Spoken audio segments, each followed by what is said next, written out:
You're listening to the latest noise podcast with Max and Coos. We're pausing this because Mama needs another vodka. Well, that's a good way to start. I'm sitting here with Christina Alessi and Jonathan Andrew from the Toll Collectors. Got a gig coming up on February 9th at Finnegan's, staple of Hoboken. Yep. Let's chat about that to start. What are you guys looking forward to for that gig?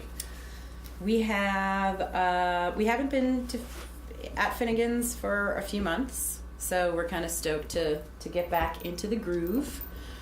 And it's our annual Jonathan Andrew birthday extravaganza. Nice. So that's always... Turning big 30? 31 this 31? year. It's my 12th annual 29th birthday. Nice.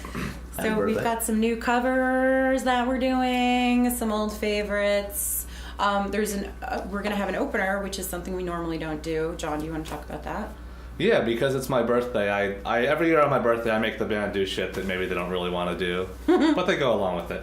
So I'm going to be opening up the night, fronting my own set with Ty Tushin on guitar, who's the guitar player in the Toll Collectors, and our good friend John Roccasano on drums. Awesome. So it's the Jonathan Andrew trio. Cool. So we're going to do a set, and then Toll Collectors are going to take over and do a couple sets. And Finnegan's shows are always fun because we start around 10, but then we just sort of keep playing and see where the night goes. Yeah, and then it's like 1:45. And yeah, we're supposed to. It's usually like 10 to 1, and that's never happened. And it's cool because it's exciting and it's fun. By that time, we're just like so into the groove that it's like, yeah, just keep going. All right. And we go till they tell us to stop. Yeah, and then Owen screams for us to play one more when we've played for like 4 hours already. We're like, we don't have any more, and then we figure out something else to play. Like we always have something. We always have something in our back pockets. Yeah. It always turns into a loose night where you really just can let go and have a good time. Get That's people exactly dancing. it. It's so. I always have such a great time there, either seeing bands or playing there, because it's just a very comfortable place to be. It's like a little home base for us, and it's low pressure but high energy, if that even makes sense. Yeah. Like we're not stressed, and we're just happy to be there, kind of thing, you know. Cool. Real quick, you're doing originals for your trio? Yeah, I'm doing some of my own original material and a bunch of cover stuff from classic rock to more newer alt country stuff. For your set? Yeah.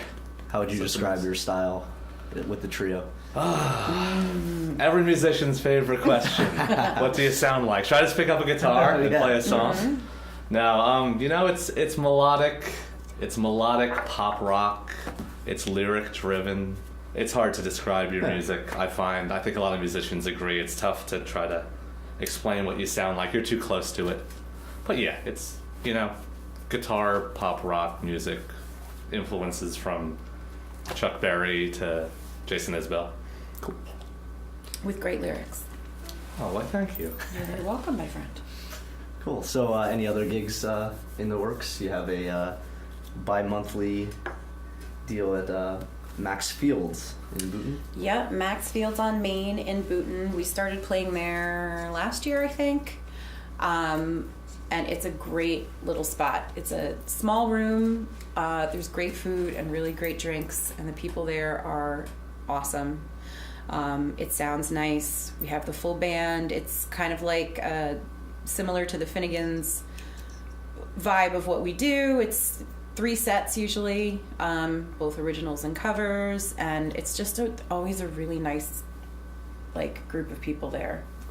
I love it, and I would encourage people who don't necessarily go outside of Hoboken for music to check it out. But they always have really top-notch music there, so I was really stoked when they asked us to come back regularly this year. What's their schedule like? Do they usually have Friday, Saturday gigs? Yeah, they have Friday and Saturday gigs, and our very own Mary Bird has a monthly girls' night out. That's actually the first time I played there, so she has one, I think it's the first Thursday of each month. I could be wrong.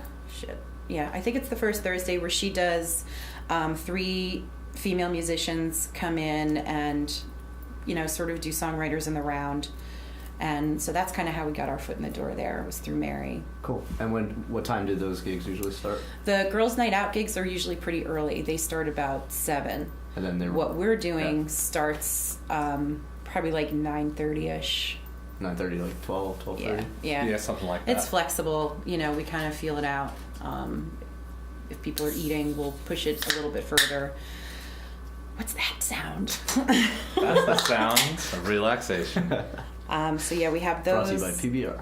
I'm actually playing at Northern Soul, a solo acoustic gig on the 15th of February with another female artist, Liv Lombardi. She's fantastic. Cool. So that's going to be a lot of fun.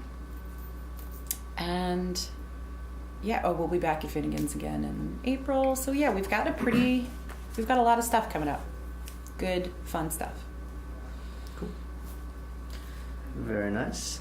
And you just released an EP. I did. Let's talk about that.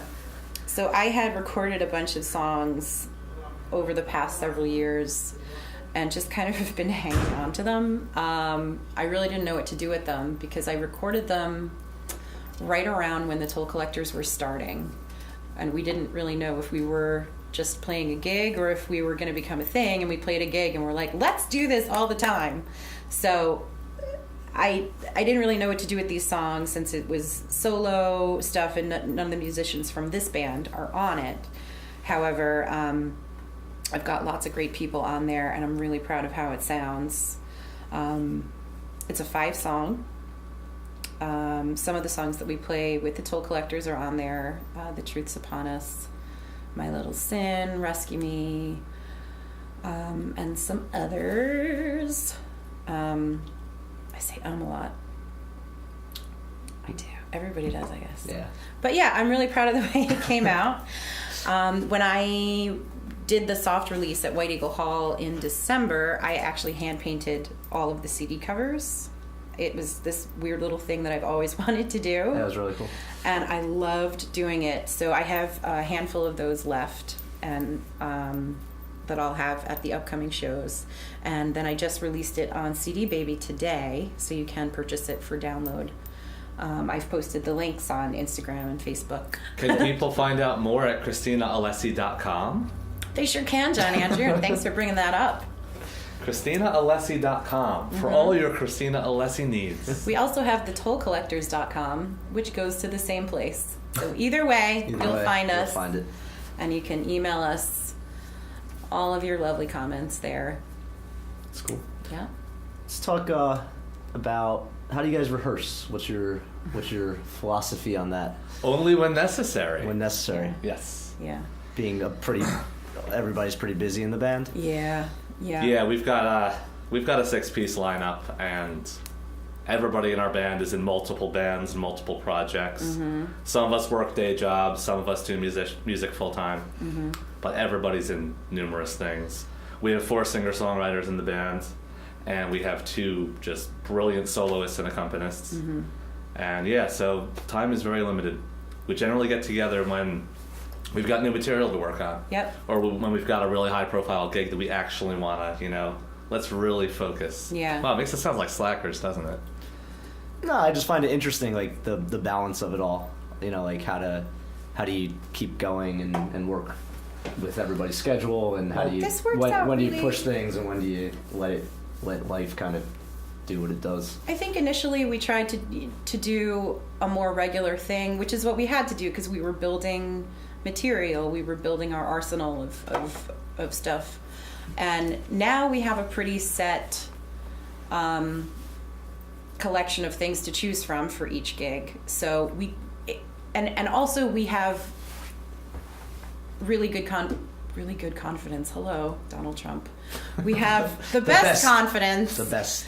We're just confident that everybody's doing their homework. So that's the cool thing. And a lot of us are in the types of bands like wedding bands or house bands and stuff where you kind of just have to be prepared to step in and do it. And so we're used to that. We kind of have just built that base through experience. Yeah. And yeah, so we'll brush up, like we're going to brush up next week for Finnegan's.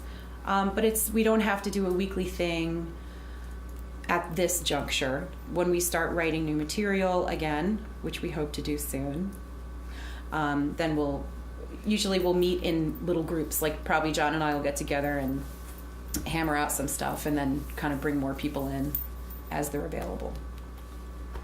Cool. Yeah, if I can just talk a little more about the dynamic of the toll collectors. Sure. I think this is interesting. Maybe this is like navel gazing. But Christina put the band together about 3 years ago now.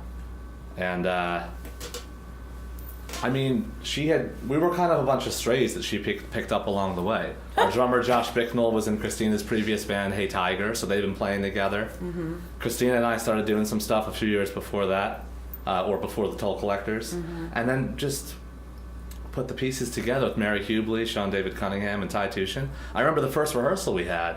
It was just like we all got together.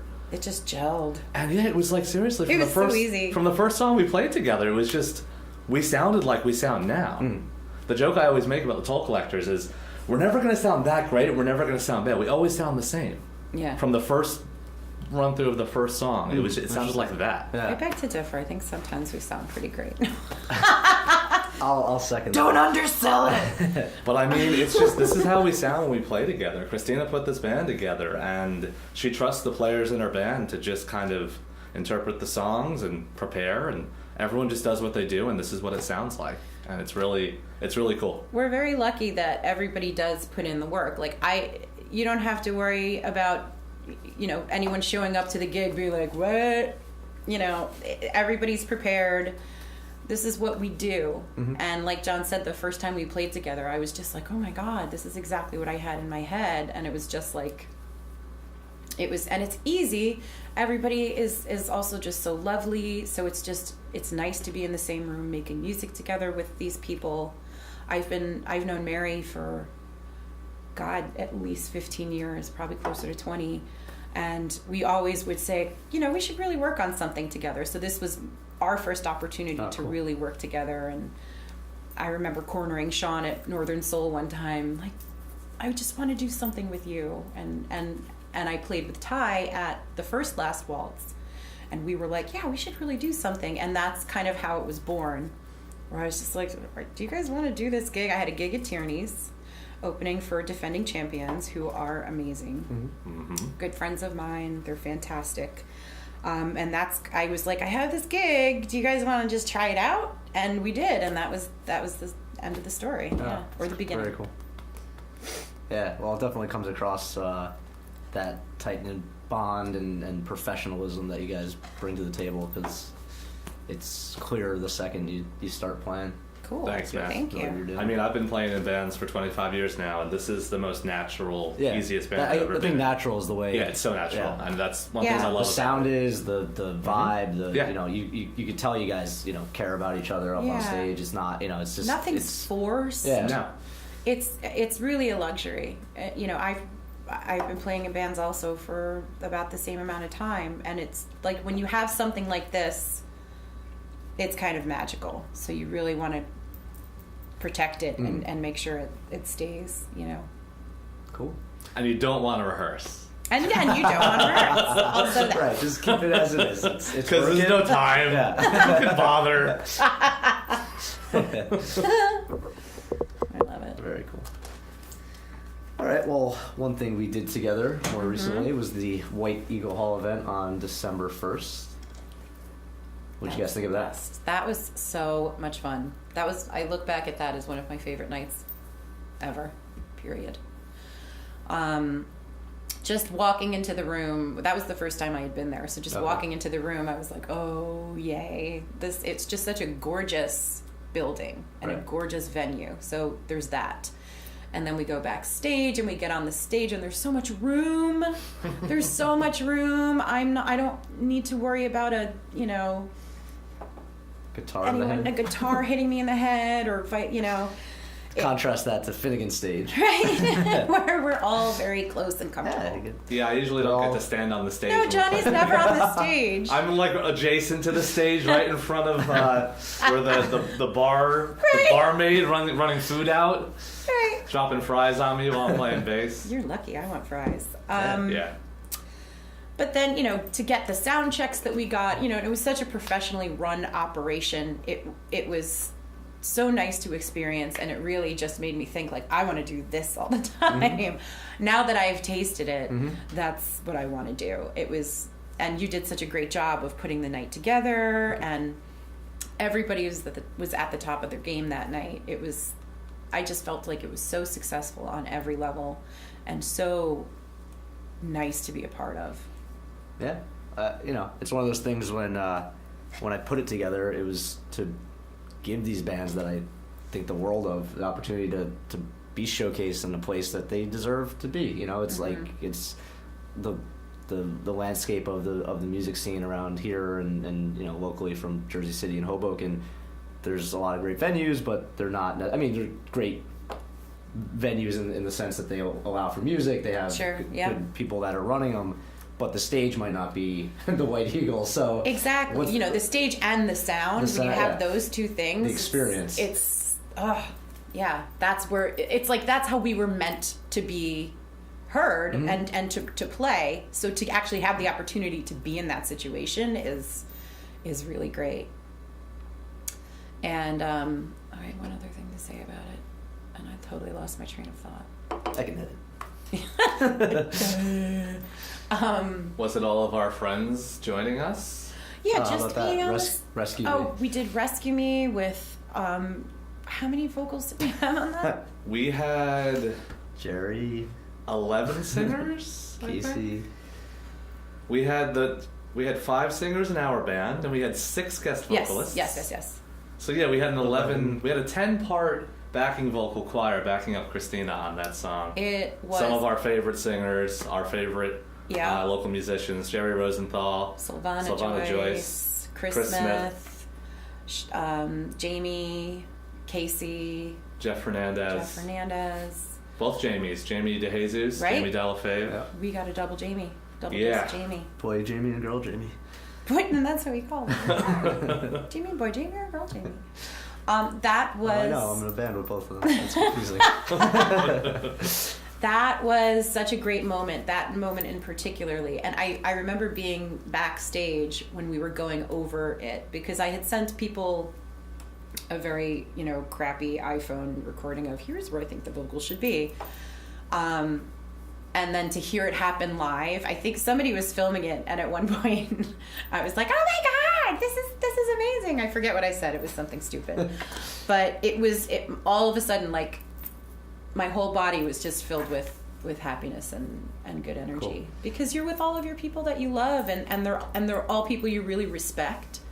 Singing on your song, that's special. Yeah, that was definitely one of the highlights of the night, of just that moment. And I remember coming in here for rehearsal when you guys were running through it, and you asked me to, like, if I wanted to sing, and thanks, but no, it was one of those where I just want to listen. I said to myself, I'm like, when this happens, I want to be, like, in the audience, like, just absorbing all of this. Like, it's kind of like that thing where it's a special one-off moment that I wanted to just take in from a fan's perspective as much as I could have been on stage. But that was really special. That was, like, my favorite part, obviously. Let's talk about the scene. What's happening more recently over time here? How do you guys feel about just the overall strength of the Hoboken, Jersey City music scene? I love it. This is what I always wanted. It's just a very supportive and talented group of people that I love that we get to do these big productions a couple times a year all together. I never had that opportunity before, so it's nice. We made a little family out of it, and like for Sylvana's CD release in December at Maxwell's, she kind of made that into sort of a similar kind of production. It was based with Sylvana Joyce in the Moment, who is spectacular and flawless.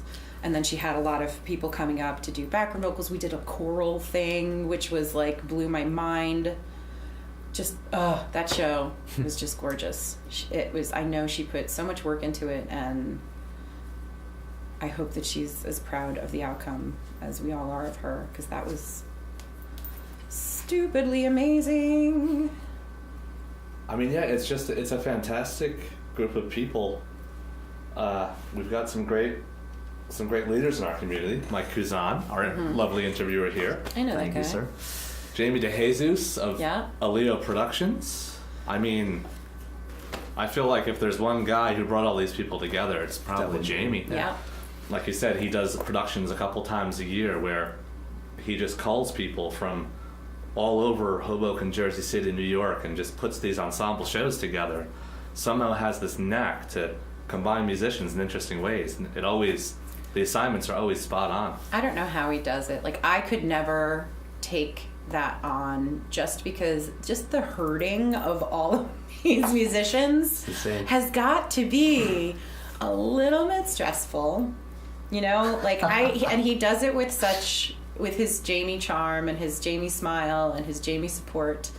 And like the productions that we do they really are something to be proud of. Like the Last Waltz, every year we do it.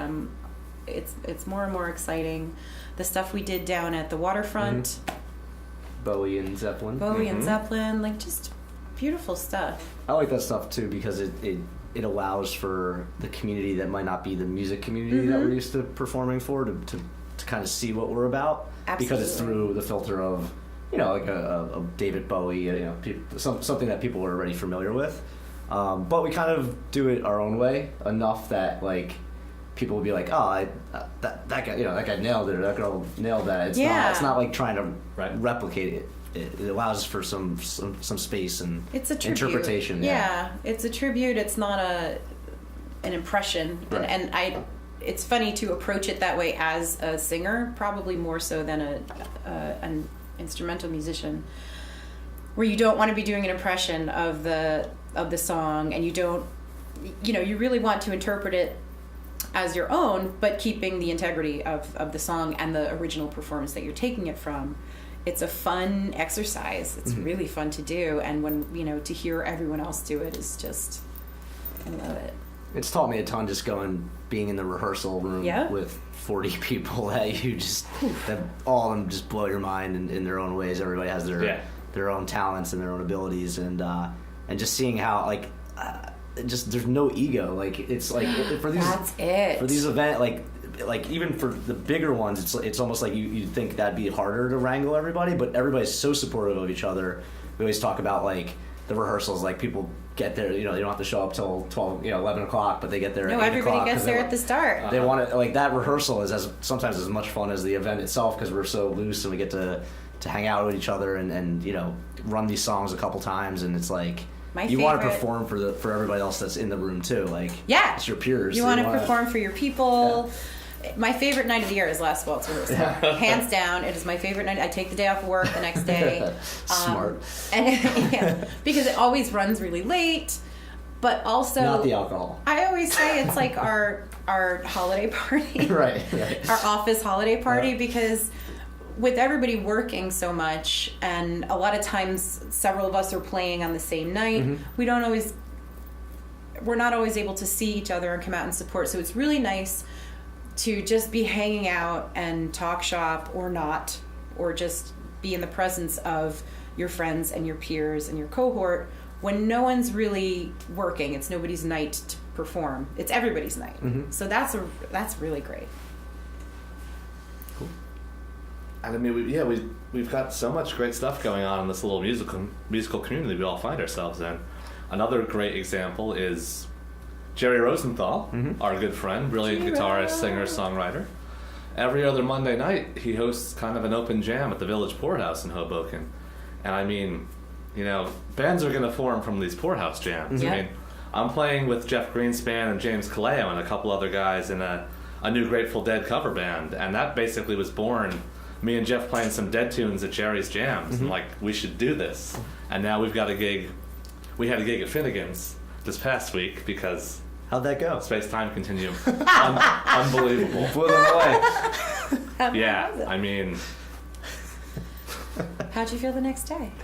Hungover. No, Jerry's Poorhouse Jams, Jamie's Aleo Productions, Mike's The Latest Noise, and just, Silvana Joyce, just a new idea every week. Yep. Something we can all do to support each other and Yep. make our community better. And it's a wonderful community that we find ourselves in. And I know I'm very grateful just to have found these people and Yeah. to get to do this. It's a pleasure.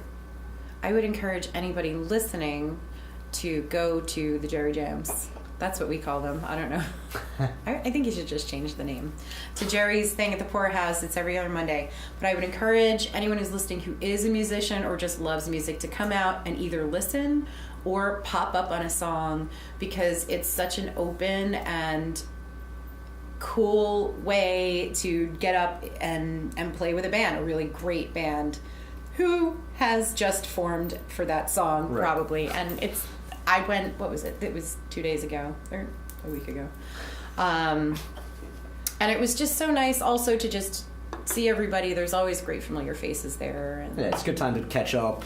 Yeah. You can kind of network if you're new to the scene. Yeah. You know, kind of talk to people Make about some what you're up to, plans. because there's no pressure, there's no stress. It's Yeah. very free form, and a lot of people that that I work with that from like a kind of like an up and coming perspective, Mm-hmm. they've now gotten up on stage. I know Brian Lowry has a gig or a featured Jerry Jam. Yeah, the next one, act. Brian's going to be the oh, feature. good. That's yeah. great.